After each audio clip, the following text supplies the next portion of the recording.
First of all, shout out to Max Bigavell for being free. Ow. I think he got released, what was it, November the 9th, if I'm not mistaken. But anyway, this is either neither here or there. But we want to talk about his wife and his relationship. But before we go get into that, fellas, here's some advice out here. If you into podcast world or entertainment or any of that sort, don't introduce your girl to the world. I'm gonna tell you why. Most girls tend to talk too much and shit. And if the hounds of justice wants to get info on you, the best thing they can do is go to the person close to you, which is your wife or your girl. And they can get answers without being direct. But we go check this out in just a moment. Do this live reaction content. All right, so this is the Cam and Mace talk show on Revolt. And they have MaxB's wife on the show. Miss Wingate, how are you? It's a pleasure to meet you. It's a pleasure to meet you too. When did you meet Max and what was it like?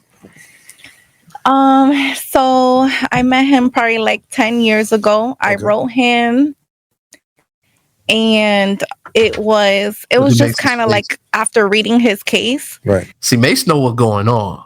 Look at his face. I want y'all to just pay attention to Mace's face, man. Mace knows what's going on. He know what they doing. They know what they doing.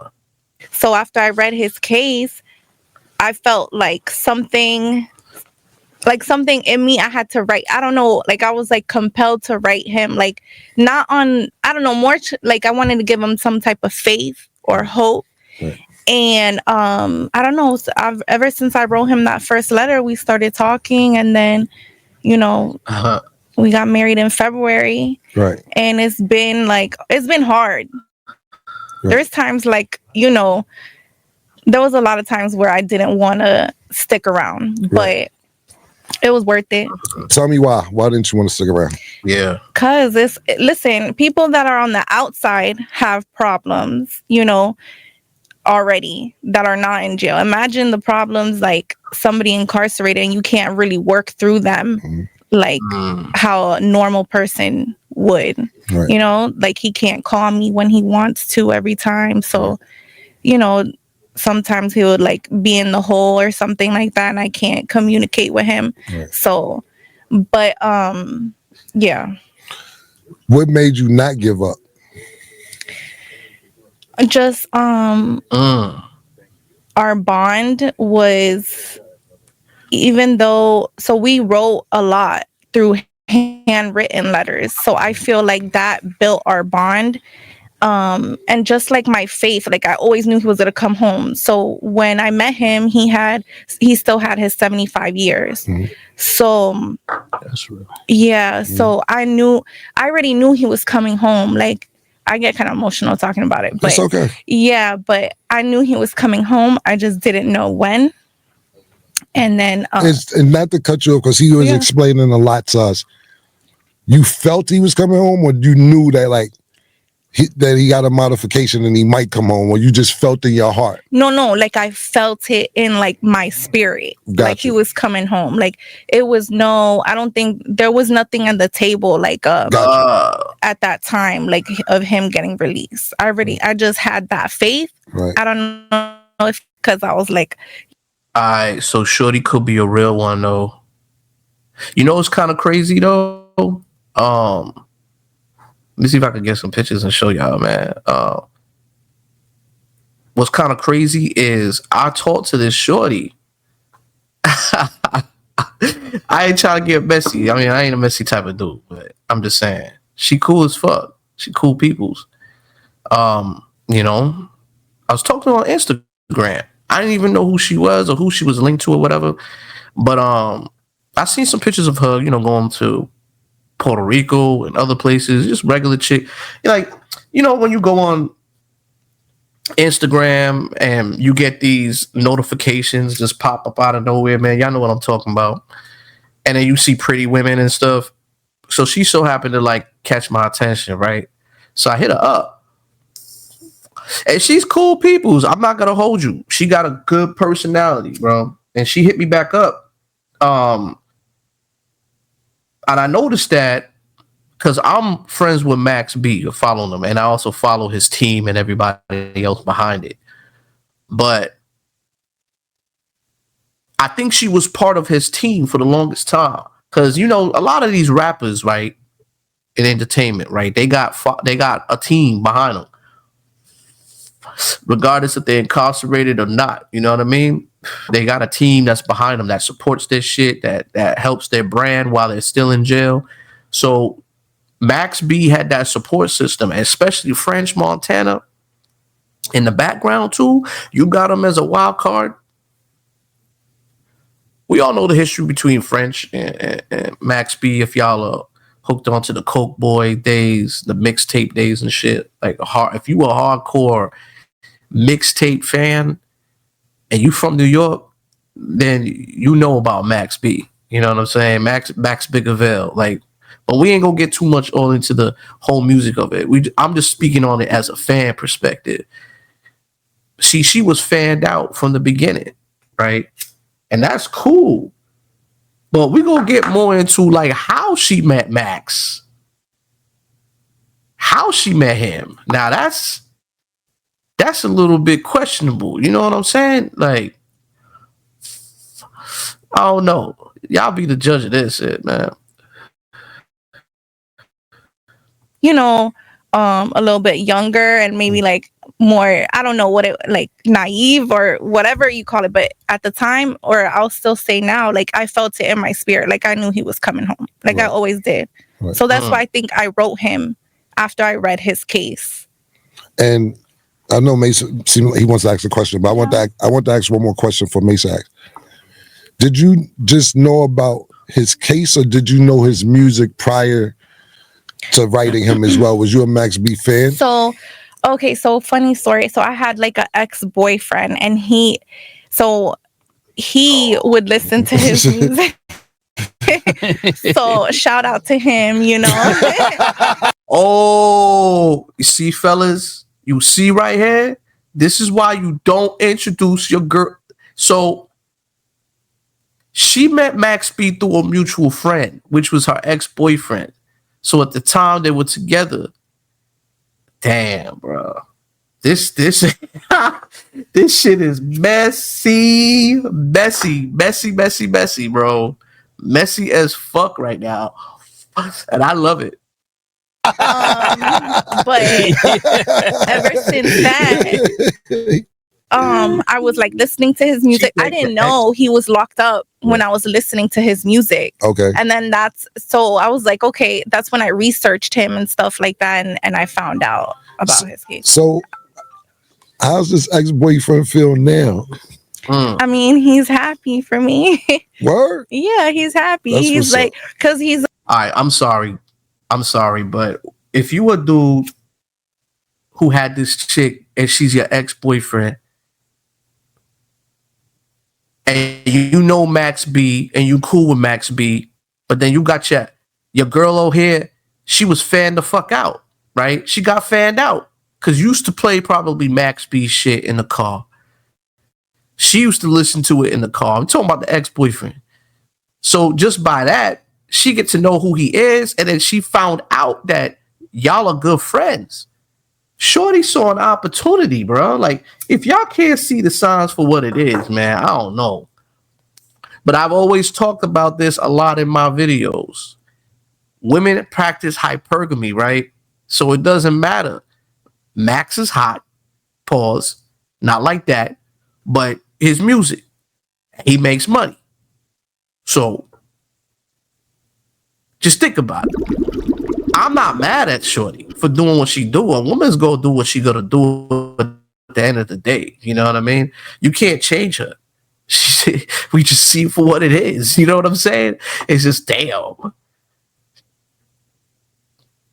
But she also made a sacrifice, though. Her relationship at the time for MaxB. a fan. Like, he's a fan. Right. So The boyfriend's a Did he ask to meet him?